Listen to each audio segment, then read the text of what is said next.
Primeiro livro de Samuel, capítulo 4.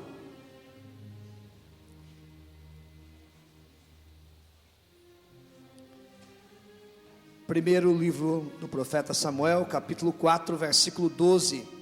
Diz assim a palavra do Senhor: Então um homem de Benjamim, correndo do campo de batalha, chegou no mesmo dia a Siló, com as vestes rasgadas e a terra sobre a cabeça.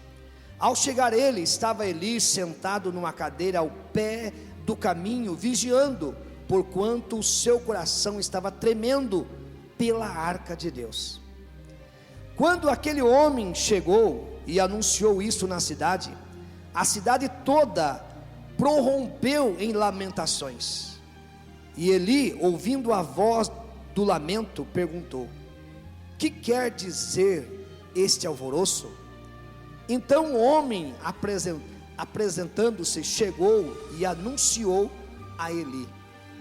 Ora, Eli tinha 98 anos, e os seus olhos havia cegado, de modo que já não podia ver. E disse aquele homem a Eli: estou vindo do campo de batalha, de onde fugi hoje mesmo. Perguntou Eli: que foi que sucedeu, meu filho? Então respondeu o que trazia as novas e disse: Israel fugiu de diante dos filisteus, e houve grande matança entre o povo. Além disso, também teus 2 filhos, Hofni e Finéias, são mortos, e a arca de Deus é tomada. Quando ele fez menção da arca de Deus, Eli caiu da cadeira para trás, junto à porta, e quebrou-se-lhe o pescoço, e morreu. Porquanto era homem velho e pesado, ele tinha julgado Israel 40 anos. E estando sua nora, a mulher de Finéias, grávida e próxima ao parto, e ouvindo essas novas, de que a arca de Deus era tomada, e de que seu sogro e seu marido eram mortos, encurvou-se e deu à luz, porquanto as dores lhe sobrevieram. E na hora em que ia morrendo, disseram as mulheres que estavam com ela: não temas, pois tiveste um filho. E ela, porém, não respondeu, nem deu atenção a isto. E chamou ao menino e acabou, dizendo: de Israel se foi a glória, porque fora tomada a arca de Deus, e por causa do seu sogro e do seu marido. E disse: de Israel se foi a glória, pois é tomada a arca de Deus. Amém? Amados, o maior desejo de Deus é manter uma comunhão com o homem. Deus sempre quis e quer fazer morada, morar dentro de nós, ter essa comunhão. Tudo que você percebe, que tudo que Deus faz é para se aproximar do homem. Tudo que Deus faz é para que o homem o aceite, que eles tenham um contato, que ele possa viver. A própria palavra diz: se hoje ouvires a voz do Senhor teu Deus, não endureça os vossos corações. E também diz: se ele bater, abra, e eles virão e farão morada em nossos corações. Então Deus tem um prazer de morar, e faz tudo para que nós possamos entender isso, e que possamos deixar que Ele venha fazer morada em nossos corações. Lá no início da criação, Deus tinha uma comunhão, um livre acesso com Adão e Eva. Ele vinha de manhã, ele vinha à tarde. Depois que o homem pecou, Deus lutando de todas as formas para que o homem voltasse a ter essa comunhão com Deus. Amados, quando nós lemos esse texto aqui, não pense que a situação começou agora, já vem de longe. Quando nós vemos assim as coisas se complicarem, não pense que as coisas que Deus já destruiu ali naquele momento, mas já vinha de lá, Deus dando oportunidade. O povo, não havia quem ensinasse a palavra do Senhor. O povo estava afastado da presença do Senhor. O povo vivia numa idolatria. Agora, pressionado pelos inimigos, pelos filisteus, o líder religioso deixava que os seus filhos fizessem o que quisessem. Houve orientação para que ele corrigisse os seus filhos, e ele falou com seus filhos dizendo assim: olha, não é bom essas coisas que eu estou ouvindo de vocês. Mas em vez de pegar e afastar os seus filhos da função onde exercer, não, permaneceu, e eles continuaram a fazer coisas erradas. E quando o profeta Samuel, que veio, se criou ali aos pés dele, foi criado dentro da palavra do Senhor. É interessante como nós falávamos hoje de manhã, Samuel, desde pequeno, ele viu os maus exemplos de Hofni e de Finéias. Ele viu os maus exemplos de muitas pessoas, de líderes que trabalhavam ali dentro do templo. Ele via os maus exemplos das próprias pessoas. Mas eu pergunto, ele seguiu esses maus exemplos? Não, ele seguiu a palavra de Deus. Amados, nós jamais devemos ser influenciados por pessoas, ser influenciado por pessoas, quem sabe diz nome, e querer seguir cegamente esses entendimentos. Nós temos que seguir a palavra do Senhor. Deixa para lá, porque essas pessoas, a própria palavra do Senhor diz assim, que é a lei da semeadura. Gálatas capítulo 6, verso 7, diz assim: não erreis, de Deus ninguém zomba, o que o homem semear, ele vai colher. E o profeta Samuel, ele crescia, ele cuidava das suas funções. Uma certa noite, Deus falou com ele e chamou: Samuel, Samuel. Deus te chama lá do céu. É a musiquinha que eu chamo Samuel. Cada vez que eu vejo ele, eu falo isso: Deus te chama lá do céu. E o Samuel levantou e correu lá no quarto do sacerdote Eli. O Senhor me chamou, eis-me aqui. Falou: não, não te chamei. Ele volta a dormir, volta lá a dormir. Daqui a pouco de novo: Samuel, Samuel. Ele corre de novo: o Senhor me chamou? Não, eu não te chamei, pode voltar. Terceira vez. Na terceira vez, o sacerdote Eli entendeu que era Deus que estava falando com ele.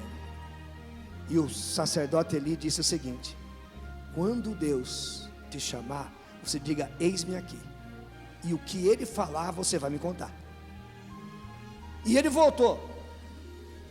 Deus chamou novamente: eis-me aqui, Senhor. E o Senhor falou com ele fortemente.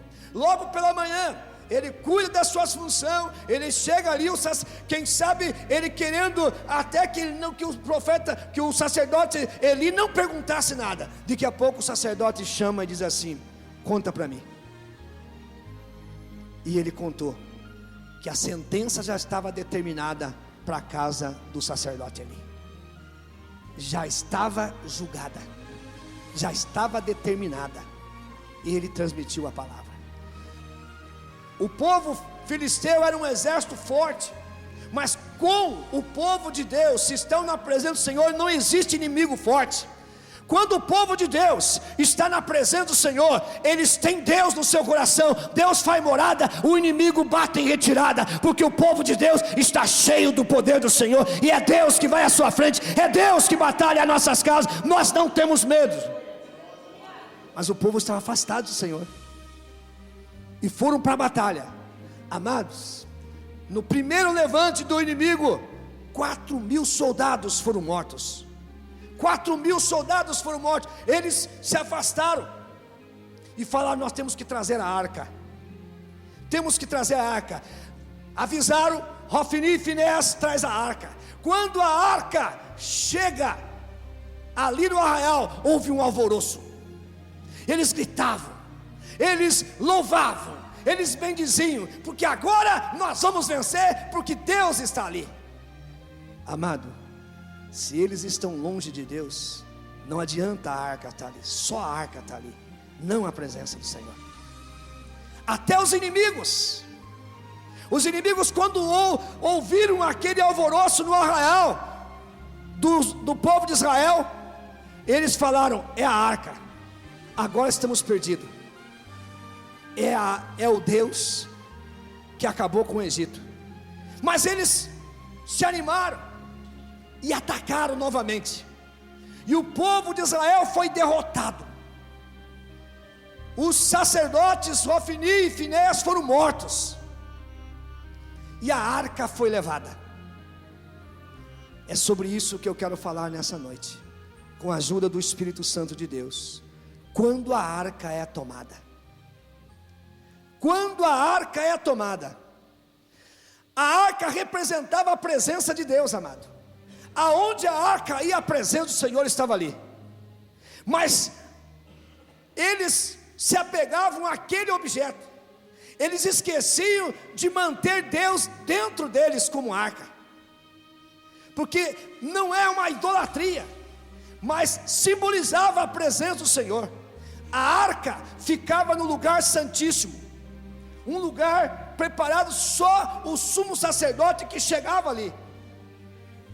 Ela era coberta de ouro, tinha 2 querubins que se encontravam ao meio.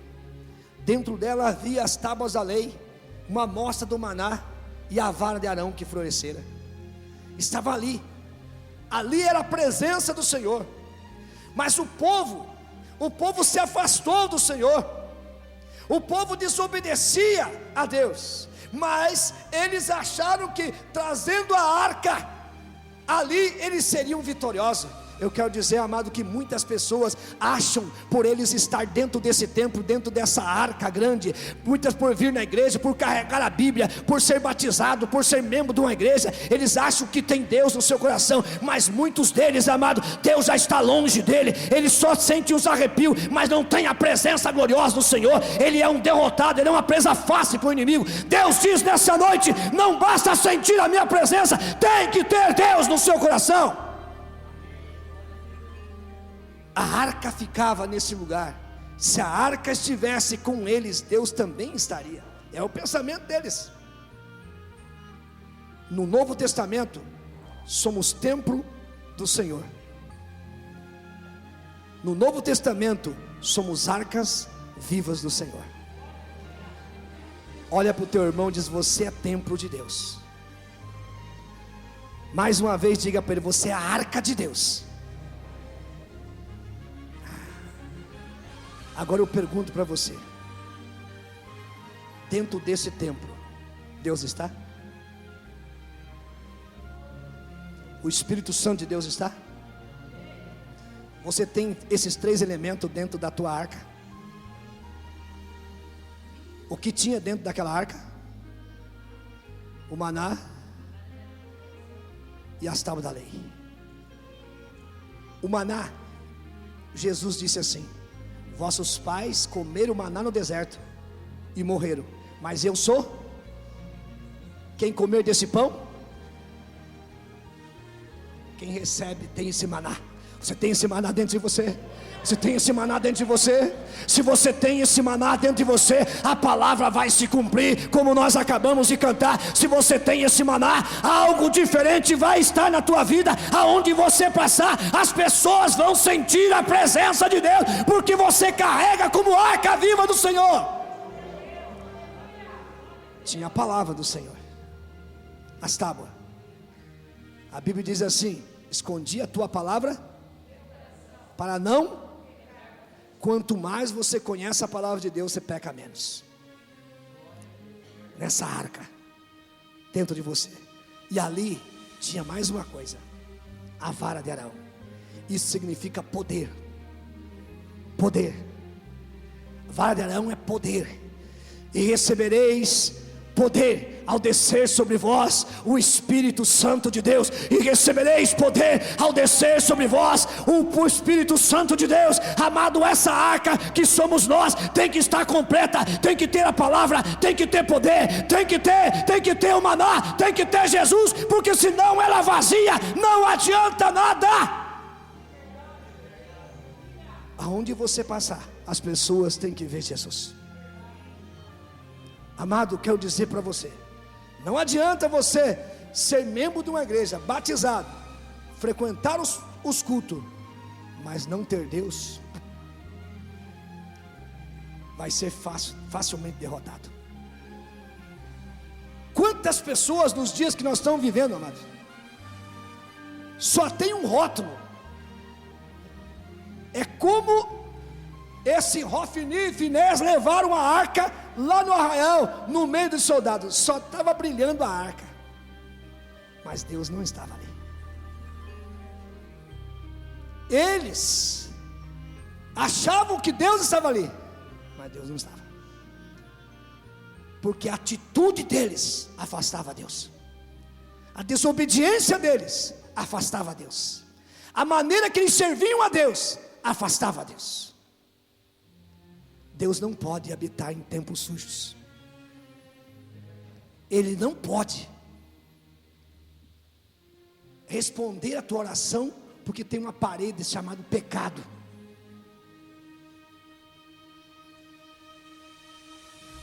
Nessa época, amado, havia pouca espiritualidade e muita imoralidade. Pouca espiritualidade e muita imoralidade. Se você que está com a sua Bíblia aberta, voltar no capítulo 3, o primeiro versículo, vai dizer assim, ó, na segunda parte desse versículo, que a palavra de Deus era muito rara naqueles dias, e que as visões não eram constantes. Não é isso? A palavra era rara. Provérbios diz assim: não havendo profecia, o povo se corrompe. A profecia que Provérbios está dizendo não é aquela, eis que te digo, eis que eu estou vendo isso, eis que Deus me manda dizer isso. Não, a profecia que Provérbios está dizendo é o ensinamento da palavra, é a palavra pregada, é a palavra ensinada. Foi por isso que Jesus disse para o profeta, através do profeta João Batista, disse o seguinte: dos nascidos da mulher, esse é o maior profeta, não na qualidade de muitos milagres, não de muitas profecias, mas pela pregação de João Batista. Foi o homem que pregou a vinda do Senhor, foi o homem que pregou contra o pecado. Não havendo profecia, o povo se corrompe, o povo estava corrompido, o povo estava afastado, porque não havia palavra, não havia ensinamento, não havia quem ensinasse. Eu quero dizer para você, meu amado, eu quero chegar diante do Senhor com a minha consciência tranquila, porque a palavra do Senhor é ensinada, doa em quem doer, a palavra tem que ser falada, agora a prática está com você. A palavra do Senhor tem que ser praticada, não basta ser só ouvinte.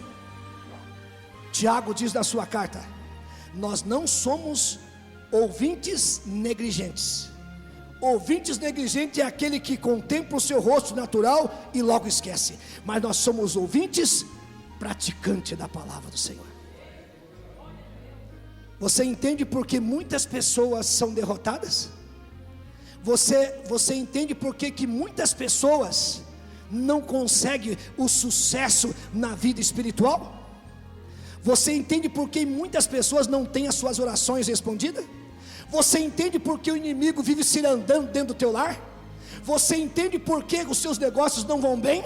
Você entende por que a sua família não vai bem? Você entende por que muitas vezes não consegue parar no emprego? Porque Deus não está dentro desse templo. Porque se estiver dentro desse templo, Ele vai ser abençoado. Ele é mais do que vitorioso. Ele é abençoado. Aonde Ele coloca a planta dos seus pés, Deus vai abençoar. A palavra do Senhor diz isso. A palavra do Senhor é verdadeira. Nós somos mais do que vitoriosos. Isso serve de alerta para nós, amado. Se as coisas não estão certas, é porque Deus já se afastou, já perdeu Deus há muito tempo. Conta-nos uma história. No passado, o farmacêutico, ele era médico, ele era veterinário, ele era tudo. Na verdade, chegava as pessoas assim, até fortemente se escuta assim, aqui em Guaíra tinha um farmacêutico tão bom, melhor do que os médicos. Ele chegava, ele dava remédio, quer ver? Tinha ou não tinha aqui, não tinha? Tem a pessoa. E aí, lá, isso aconteceu lá para as bandas das Minas Gerais. E aconteceu da pessoa ficar doente, e ele pegou esse cavalo e, vamos lá, dava uns 10 quilômetros. Chegou lá na farmácia, falou com o farmacêutico atendeu, já preparou o remédio, e daqui a pouco ele chegou e foi montar no cavalo, o cavalo estava lá morrendo, estava morto. E aí ele chegou, falou, corre aqui, falou assim, o seu cavalo faz meia hora que já morreu. Ele falou assim, como é que você vê? Só no embalo. Ele chegou ali. Isso quer dizer o seguinte: tem muitas pessoas que já perderam Deus há muito tempo, só estão no vácuo, só estão no embalo, mas Deus não está mais na vida dele. O templo está vazio, o Espírito Santo já não está lá mais, ele só tem o rótulo: sou membro da Igreja Batista Independente, sou batizado, canto, até dirijo, mas Deus, os filhos do sacerdote Eli comandavam a arca, mas Deus estava com ele? Deus estava com o sacerdote Eli? Deus estava com o comandante do exército? Não, porque estavam todos fora da presença do Senhor. Deus não morava ali. Amados, nós vivemos uns dias maus, mas se nós temos Deus, nós suportamos os dias maus. Efésios capítulo 6 diz: revestivos de toda a armadura de Deus, para poder resistir. Então você vai ter dias maus, eu vou ter dias maus. Se nós não tivermos essa armadura, nós não resistiremos. Agora presta atenção em algo, amado. Esse dia meu cunhado teve aí, na simplicidade dele, bem simples, e ele conversando com a minha esposa, e ele diz assim: ó, você já viu essa passagem aqui da armadura? Fala da armadura de Deus, não diz que é a armadura de Deus? Agora, como que a armadura de Deus vai servir numa pessoa que não tem Deus? Tem como? A armadura de Saul serviu em Davi? Porque estava um carnal e ele era espiritual, mas a armadura de Deus serviu em Davi. A armadura de Deus serve na pessoa que é espiritual, na pessoa que busca a presença do Senhor, que conserva o Espírito Santo na vida dele. E aqui eu tenho certeza que tem vida, que tem o Espírito Santo de Deus, que tem a armadura de Deus na sua vida. Só quem tem o Espírito de Deus, essa armadura, levanta a sua mão e glorifica ao Senhor.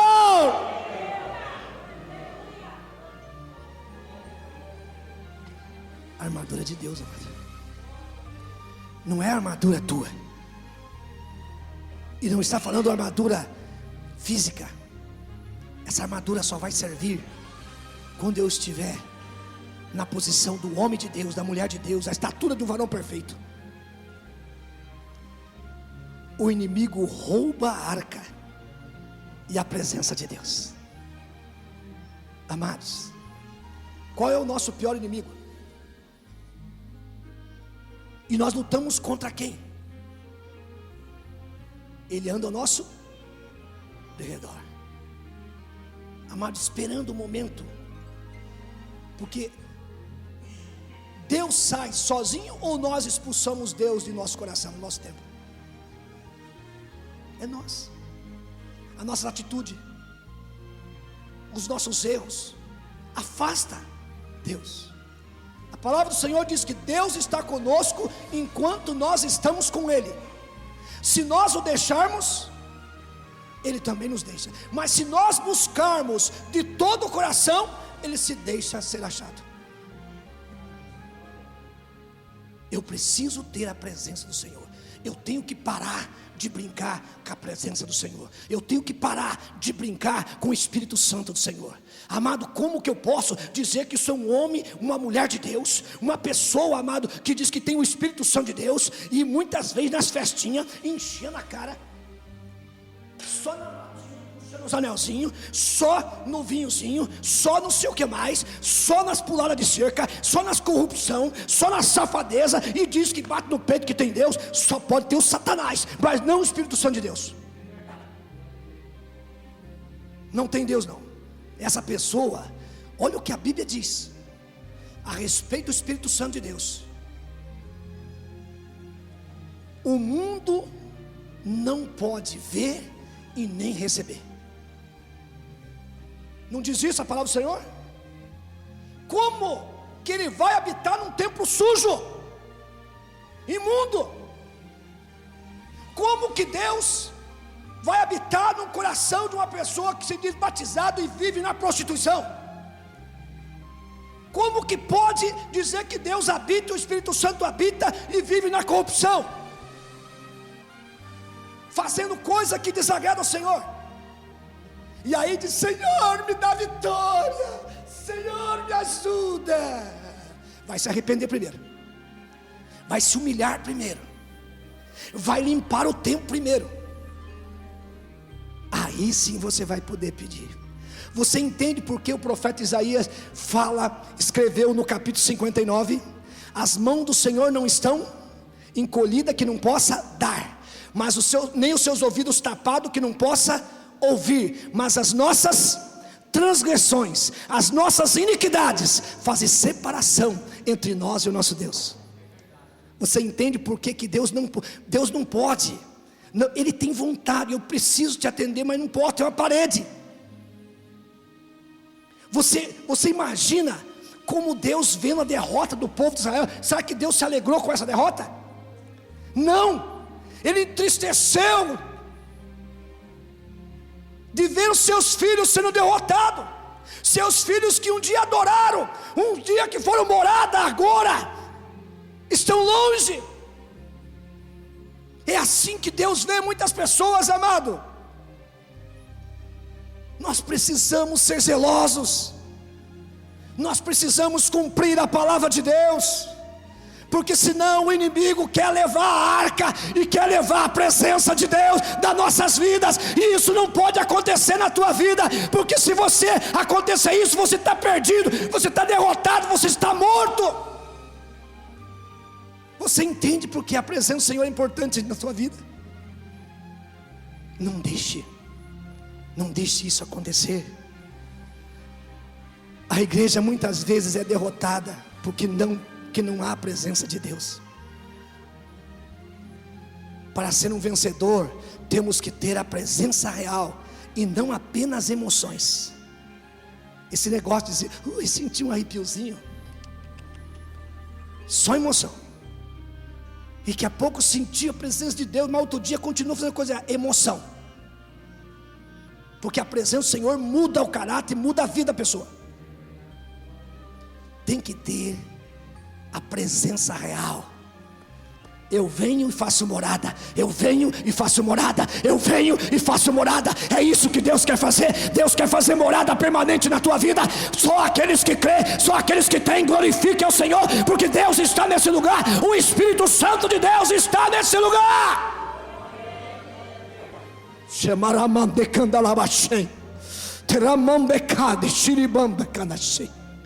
Oh, aleluia, aleluia. O povo de Israel pensava que a presença da arca poderia dar a vitória. Eles achavam que só a presença da arca podia dar a vitória. Tem muita pessoa que acha só o fato dele estar aqui dentro do templo, Deus vai dar a vitória. Filho meu, dá-me o teu coração. Eu não posso ter só um rótulo, porque Deus sonda os nossos corações. Deus te conhece, teu assentar, teu levantar. Ele esquadrinha os teus pensamentos. Ele sabe quem realmente é dele. Assim é o povo hoje. Penso por estar numa igreja, tem a presença do Senhor. Você precisa ter Deus e não somente sentir Deus. Sentir é uma coisa, ter Deus é outra. Amados, se nós tivermos um culto abençoado, a pessoa que até um ímpio estiver aqui, ele vai sentir, eu senti que Deus estava nesse lugar. Vai ou não vai? Vai sentir. Agora, ele tem Deus? Não. Então não confunda sentimento de sentir uns arrepiozinhos do que a presença do Senhor. A presença do Senhor na tua vida é conhecida no dia a dia, no teu falar, no teu andar, no teu testemunho, na tua convivência, na tua família. Cada dia isso mostra a presença do Senhor. Aonde você vai, você é a arca viva do Senhor. Aonde você vai, você leva a presença do Senhor. Aonde você chega, pega a presença do Senhor. Aonde você fala a presença do Senhor. Você é um procurador, você é um representante de Deus. Você é uma arca viva do Senhor. Amado, olha bem aqui. Quando a arca foi levada, causou um tremendo impacto. Primeira coisa que aconteceu, um desespero tomou conta na cidade. Desespero tomou conta na cidade. Vocês viram tanto Eli como a esposa de Finéias, estavam mais preocupados com a arca do que com a morte das pessoas. Vocês viram isso? Por quê? Porque eles sabiam. Até a esposa de Finéias deu à luz, não sentiu a alegria do filho ter nascido, porque estava nascendo no momento que eles seriam escravos, que a glória do Senhor não estava mais ali, a ponto que ela colocou o nome do seu filho e acabou. Foi-se a glória de Israel. Quando Eli ouviu, o povo está morto, fugiu da presença dos filisteus. Fomos derrotados pelos filisteus. Seus 2 filhos foram mortos. E a arca foi levada. A arca foi levada. Ou seja, a presença de Deus foi levada. Eles não tinham mais Deus ali com eles. O desespero foi tão que ele levou um choque. Amado, a pessoa sentada, para ela cair para trás, ela tem que dar um soco para trás. A cadeira desequilibra com o peso, e ele caiu, quebrou o pescoço e morreu. A sua nora entrou em trabalho de parto e começou a dar à luz. As dores eram tanto que ela, dá para entender que ela queria morrer e não dar à luz aquele filho. Logo que nasceu, ela não se alegrou e colocou o nome de Icabô. Foi a glória de Israel. O que Deus quer falar conosco, amado: não deixe que o inimigo leve a presença de Deus na tua vida. Eu posso perder tudo da minha vida, menos a presença do Senhor. Você entende quando o apóstolo Paulo escreve: quem me separará do amor de Cristo Jesus? Nada, nem a morte, nem a tribulação, nem a angústia, nada pode me separar da presença do Senhor. Eu posso perder tudo, eu posso se afastar de todas as coisas, menos a presença do Senhor na minha vida. Porque o dia que a presença do Senhor se afastar, eu estou morto, eu estou perdido, eu estou nas mãos do inimigo. Quando a arca é tomada, você encontra muitas pessoas que a arca foi tomada, ele foi destruído, a sua vida acabou, a morte chegou na vida dele, tanto a espiritual como a física. Portanto, meu amado, tenha essa palavra como um alerta, e analise como está a tua maneira de viver. Será que você está só sentindo os arrepiozinhos? Ou você tem a presença de Deus? Como que eu sei, pastor, que eu tenho a presença do Senhor? Até o dia a dia. Não é só aqui. Ser crente aqui dentro da igreja é muito fácil. Glória a Deus, aleluia, louvado seja o Senhor. Eu canto, eu balanço, eu danço, eu faço tudo. Mas eu tenho a presença do Senhor? Hoje Ele está assim, ó,